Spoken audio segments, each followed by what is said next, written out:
যেরকম ইউজুয়ালি এই paper কার্টুনগুলো, printed কার্টুনগুলো paper হয়ে থাকে, পেপার কার্টুনগুলো ল্যামিনেটেড পেপার কার্টুন থাকে, মানে এটার উপর খুব থিন লেয়ার অফ একটা পলি পেপার থাকে।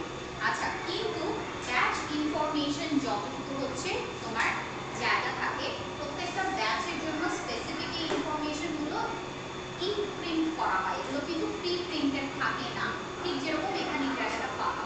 ঠিক ব্যাচ ইনফরমেশনের জন্য আমার যতটুকু জায়গা থাকে সেগুলো থাকে হচ্ছে ম্যাট ল্যামিনেশন অথবা ল্যামিনেশন ফ্রি, সেখানে হচ্ছে কোনো পলি কোটিং অথবা হচ্ছে শাইনি ল্যামিনেশন থাকে না। যদি হচ্ছে আমার কোনো পলি কোটিং অথবা শাইনি ল্যামিনেশন থাকে তাহলে ইঙ্ক প্রিন্টটা সাস্টেইন করে না। সেটা হচ্ছে যদি সাফিসিয়েন্টলি তুমি ড্রাইও করো, যখন তুমি এক্সেলারেটেড কন্ডিশনে ওটাকে স্টোর করবে তখন সেটা কি ওভার দ্য টাইম ওখানে থাকতে থাকতে লেখাটা স্মাচ হয়ে যায় অথবা হচ্ছে ব্লার হয়ে যায়, উঠে যায়, ঠিক আছে। সো এইটা একটা রিকোয়ারমেন্ট থাকে যে হচ্ছে আমার প্রিন্টেড কার্টুনে ব্যাচ ইনফরমেশনে ইঙ্ক প্রিন্টিং পোর্শন যেন হচ্ছে তোমার ম্যাট ল্যামিনেশন অথবা হচ্ছে ফ্রি ফ্রম তোমার শাইনি ম্যাটেরিয়াল ল্যামিনেশন থাকে।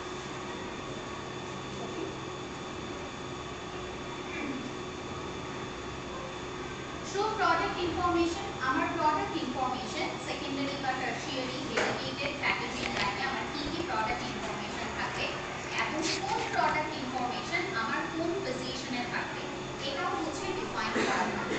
এই যে এক একটা প্রোডাক্টের ফ্ল্যাগগুলো থাকে, এইটা একটা ফ্ল্যাগ, এটা আরেকটা ফ্ল্যাগ, এটা আরেকটা ফ্ল্যাগ, ঠিক আছে, ফ্ল্যাগ বলা হয়।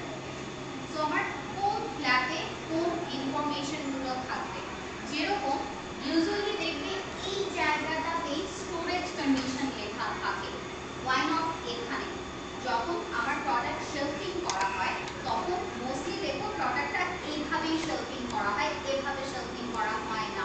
সো প্রোডাক্ট যখন আমি শেলফিং করব, easy to identify or easily আমি যেন এটা ক্যাটাগরাইজ করতে পারি যে আমার কোন প্রোডাক্ট হচ্ছে কোন স্টোরেজ এরিয়াতে শেলফিং এর জন্য যাবে, ঠিক আছে। সো এই ইনফরমেশনগুলো কোন ইনফরমেশন আমার দিতে হবে এবং কোন ইনফরমেশন কোন পজিশনিং এ আমি হচ্ছে অ্যাপ্রোপ্রিয়েটলি ইনক্লুড করতে পারবো যেটা ইজি টু স্টোর অথবা ইজি টু ইউজ হবে, এটা আমার মেনশন করা থাকবে। আচ্ছা, আবার হচ্ছে প্রাইমারি প্যাকেজিং এর একটা एग्जांपल দিই। প্রাইমারি প্যাকেজিং এ তোমার পাউডার ফর সাসপেনশন বা পাউডার ফর সিরাপের ক্ষেত্রে কন্টেইনারে শুধু পাউডারটা থাকে, সেটা রিকনস্টিটিউট করে নিয়ে আমাদের কনজিউম করতে হয়। সো এই যে রিকনস্টিটিউশন ইনফরমেশনটা, এটা আমার ওই পিএফএস এর সেকেন্ডারি প্যাকেজিং এবং প্রাইমারি প্যাকেজিং বোথ প্যাকেজিং এ কিন্তু আমার ওই ইনস্ট্রাকশনটা হচ্ছে ইনক্লুডেড থাকে। সেকেন্ডারি প্যাকেজিং যদি আমি ডিসকার্ড করে দেই প্রিন্টেড কার্টুন যেন হচ্ছে প্রাইমারি প্যাকেজিং থেকে ওই ইনস্ট্রাকশন অনুযায়ী আমি রিকনস্টিটিউট করতে পারি, ঠিক আছে। সো এই জিনিসগুলো মাথায় রাখতে পারি। আচ্ছা, মেইনটেইনিং লেভেল ফরম্যাট, আমার ফন্ট সাইজ কি হবে, আমার ফন্ট টাইপ কি হবে, আমার কালার বার কি হবে। আচ্ছা, কালার বারটা ইম্পর্টেন্ট। এই প্রোডাক্টে আমার কতগুলো শেড অফ কালার ইউজ করেছি সেটা প্যাকেজিং ডেভেলপ করার সময় ডিফাইন থাকে, এটার আরেকটা পারপাস থাকে।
বা হচ্ছে বটল ফিলিং স্টেজে ইন প্রসেস করে থাকি। প্যাকেজিং লাইনে যখন প্রোডাক্টটা যায় প্রাইমারি, সেকেন্ডারি অর টারশিয়ারি তিনটা স্টেজে কিন্তু আমরা ইন প্রসেস চেক করে থাকি। ইন প্রসেস চেকে আমাদের কি কোয়ালিটি অ্যাট্রিবিউটস দেখা হয়। একটা ইম্পর্টেন্ট ইনফরমেশন থাকে ব্যাচ ইনফরমেশন। আবার ব্যাচ ইনফরমেশন যেই অনুযায়ী প্রোডাকশন অফিসার সেটাকে অ্যাপ্রুভাল দেয় সেই অনুযায়ী প্রত্যেকটা প্রোডাক্ট ইনক্লুড হচ্ছে কিনা, এবং সেকেন্ডলি আমার রাইট প্রিন্টেড ম্যাটেরিয়াল এই ব্যাচের জন্য ইউজ করা হচ্ছে কিনা। সো ব্যাচ ইনফরমেশন যদি ভুল থাকে সেটা অনলাইন আমার রেকটিফাই করা পসিবল, কিন্তু যদি শুরুতেই আমি একটা ভুল ম্যাটেরিয়াল নিয়ে লাইন শুরু করি ইন দ্যাট কেস আমার আবার accurate material, right material for right product নিয়ে ব্যাচটাকে আবার রান করতে হবে। ঠিক আছে? আচ্ছা, সো এইখানে একটা জিনিস আছে যে বলেছিলাম না প্যাকেজিং ম্যাটেরিয়ালের কিছু কোড থাকে। প্রাইমারি প্যাকেজিং যখন করিয়েছিলাম তখন ওখানে কোড দেখিয়েছিলাম একটা প্রাইমারি প্যাকেজিং, এখানে একটা প্রোডাক্ট কোড দেখিয়েছিলাম যে এটা হচ্ছে যে প্রিন্টেড ফয়েলটা আছে সেই ফয়েলটার একটা ম্যাটেরিয়াল কোড এবং এটার ভার্সন 1 ডিনোট করছে। এবং কিছু কিছু ম্যাটেরিয়ালের ক্ষেত্রে এই তোমার মেশিন রিডেবল ফিচারও থাকে, যে যখন হচ্ছে আমি মেশিন ওই ম্যাটেরিয়ালটা করবো মেশিন ইটসেলফ আমাকে বলে দেবে যে এটা হচ্ছে তুমি যেই প্রোডাক্ট প্যাকেজিং লাইনে করতে চাচ্ছ সেই প্রোডাক্ট স্পেসিফিক প্যাকেজিং ম্যাটেরিয়াল আছে কিনা। যদি না হয় তাহলে মেশিন অটো শাটডাউন হয়ে যায়। শাটডাউন হলে ওয়ার্নিং দিতে থাকে যে আমার প্রোডাক্টের সাথে আমার প্যাকেজিং ম্যাটেরিয়াল অ্যালাইন না। ঠিক আছে? সো এইরকম বেশ কিছু কোয়ালিটি তোমার ইন্সপেকশন ফিচার আছে যেগুলো হচ্ছে ম্যানুয়াল এবং অটোমেটেড রূপে আমরা চেক করে থাকি। সো এই গেল হচ্ছে কোয়ালিটি ইন্সপেকশন। আর লাস্ট একটা টপিক সেটা হচ্ছে রিপ্যাকেজিং এন্ড রিলেবেলিং। রিপ্যাকেজিং রিলেবেলিং জিনিসটা কি? এইরকম মেডিসিনগুলোকে রিপ্যাকেজিং রিলেবেলিং বলা হয়। এরকম প্যাকেজিংটা কি? এখানে কি দেখা যাচ্ছে? একটা কম্বি প্যাক, কম্বি প্যাকের ভেতরে কি আছে?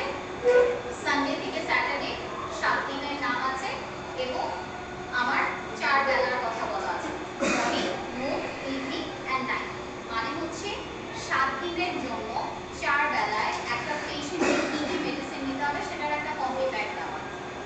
এখন একটা একজন পেশেন্ট মাল্টিপল মেডিকেশনস নিতে পারে, মাল্টিপল মেডিকেশনস মাল্টিপল ইন্ডাস্ট্রির হতে পারে।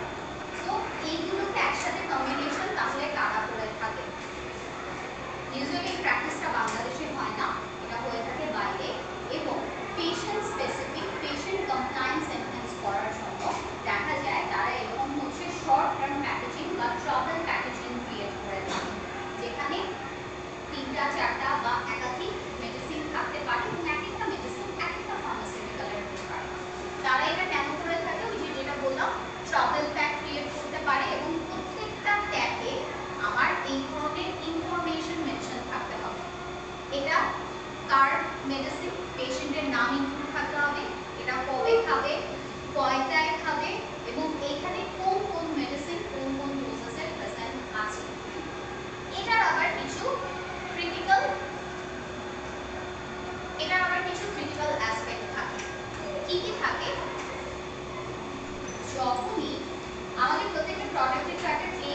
ম্যাম সেভ দিন না ম্যাম। ম্যাম একটা এক্সট্রা কি চলে আসছে।